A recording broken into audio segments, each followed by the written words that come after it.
I just started this Twitter space to talk about why LLMs are and are not creative. Mostly it's going to be about why they're not creative, but I'll also be providing some defenses of LLMs.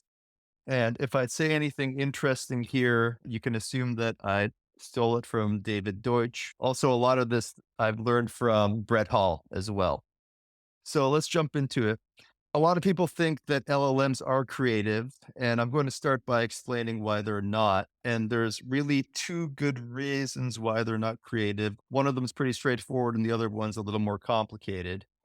Let's start with the simple one. First, for any given prompt, the LLM's response was already determined during training. So it's not creating anything new when it makes its output. The output that you're getting is implicit in the program and in the weights of the neural net. So the same prompt and seed and temperature and whatever other pseudo random inputs that they're going to put in there are going to give you the same output every time.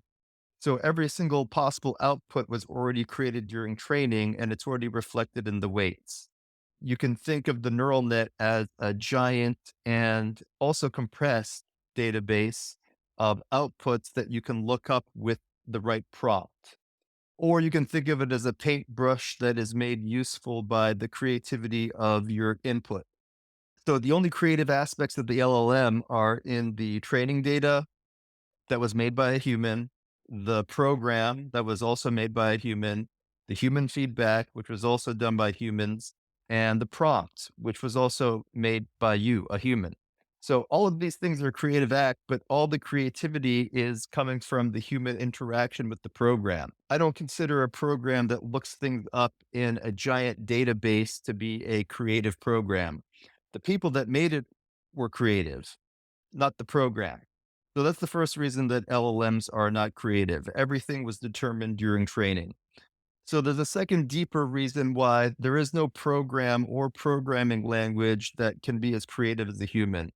You can't make a programming language that can capture all human creativity because humans can always take that language and make a different language or a bigger language that can do things that the first language can't do. So humans can go in and redefine all the words in the language. They can invent new words for ideas that were previously inexplicit, meaning things that people don't know how to put into words yet, like how to ride a bike. They can take the existing words of the language and put them in new orders that don't follow the rules of the language, but are still useful and meaningful.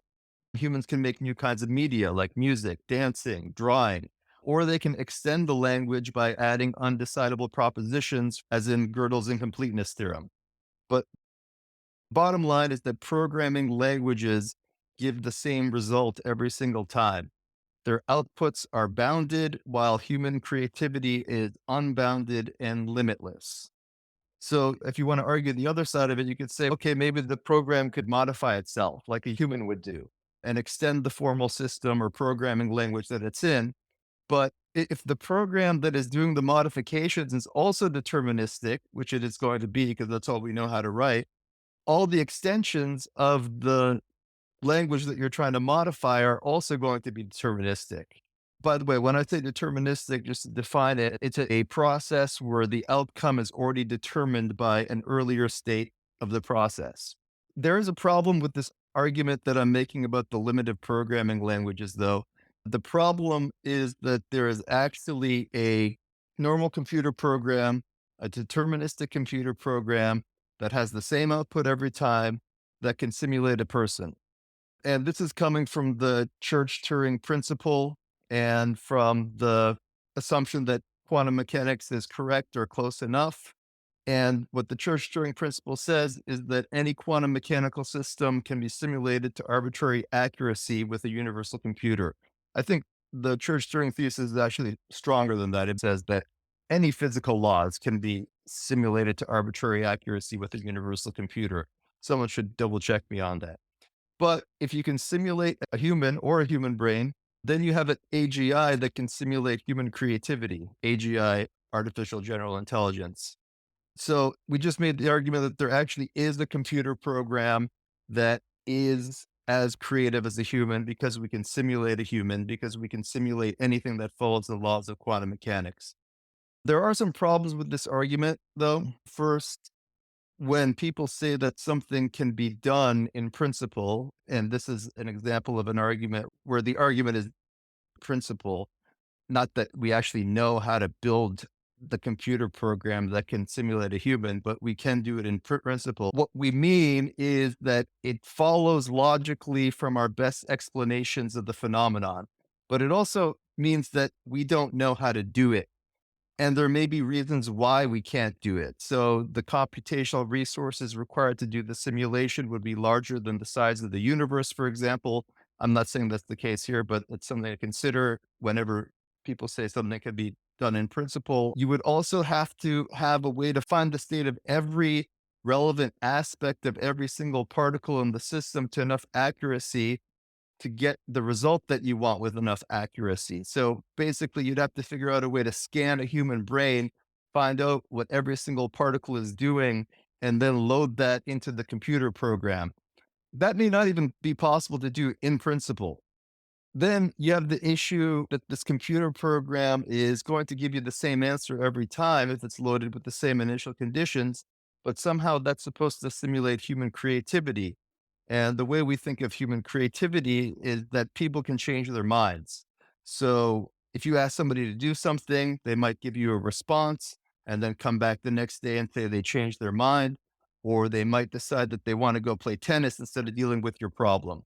So those are the issues with the idea that a deterministic computer program that is simulating a human can be done. I don't think anybody has a good way to resolve the conflict between these two ideas that on the one hand, a programming language could never encompass the full range of human creativity. But on the other hand, there apparently is a program that can encompass the full range of human creativity. If you figure out a way to solve this problem, your name will be in the history books along Turing, David Deutsch, and Einstein, and Darwin. I do want to speak briefly in defense of LLMs. I see people on two extremes. On the one hand, they're like, oh, all AI is just math, so there's nothing special about it. On the other hand, some people imagine that there's some unknown intelligence going on inside there. I think both of these extreme and common viewpoints are wrong. One, saying that AI is just math is like saying everything is just physics. It's not a useful explanation for anything. And then imagining there's some unknown intelligence in there is also misguided because we designed it, we understand the design, we know how it works, and we can make another one if we want to. The interesting question to me is if there are other explanations for what's going on inside the neural net, and I suspect there are, and there's probably a lot to learn from the structure of the neural net. I also think it's a mistake to say that LLMs can't come up with new ideas or new theories. They just can't do it in a creative way. So even a calculator can come up with an idea or a number that no one has ever seen before if you press the buttons on the keypad correctly. I think it's also a mistake to say that everything is in the training data of the LLM because the program, which is a creative expression of the author, the prompt is a creative expression of the author, and the human feedback, which are also creative expressions, can all transform the training data in novel ways.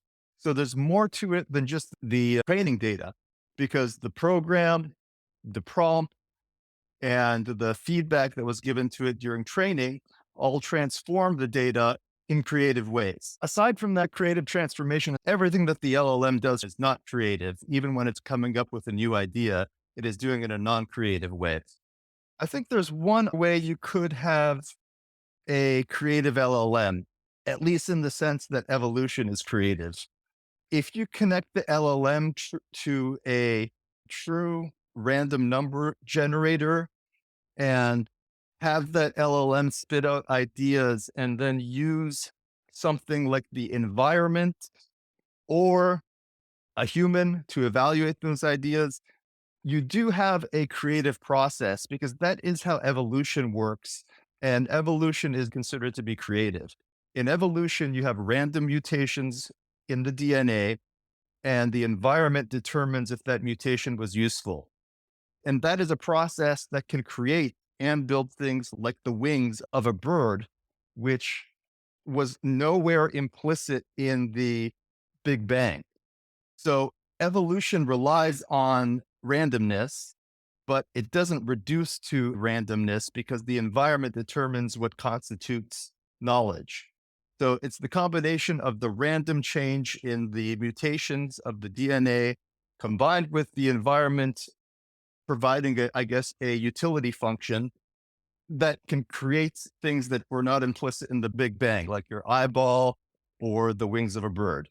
So in this case, connecting an LLM to a true random number generator, which is guided by a human or an environment that can determine whether those outputs constitute knowledge, that LLM would then be engaged in the creative process. This is just a sketch of an idea, and I'm not totally sure it makes sense. So let me criticize it a bit.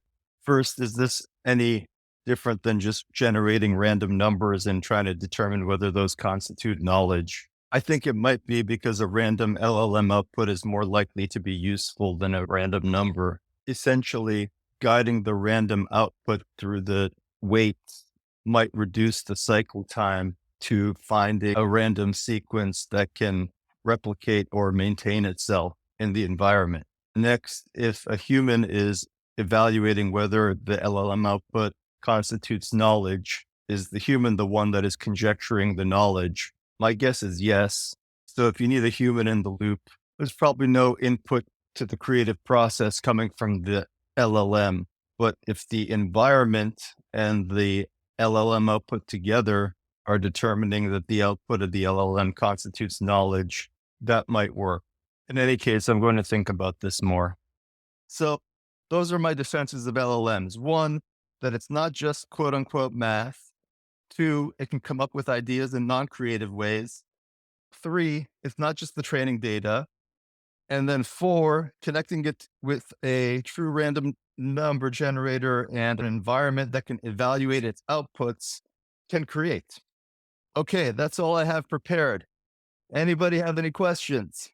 Hey, hey, Nivi. I also was thinking like something similar maybe a couple of weeks ago. Like it's in my pinned post, but I'm curious why you think it's important to think of LLMs as creative. I think they're not creative. I think people think they are creative, and I think I have demonstrated why they are not, mostly using ideas from David Deutsch. But I do think it's wrong to say that they are just the training data, which I hear people saying all the time. They're more than just the training data because the training data has been transformed through creative processes, and those are the program, the human feedback, and your prompt. Those are all creative inputs that transform the training data in a way that produces something that is more than just the training data. Okay. Thank you, everybody, for joining. I'm going to do more of these. I recorded this and I will post it later. Cheers to everybody.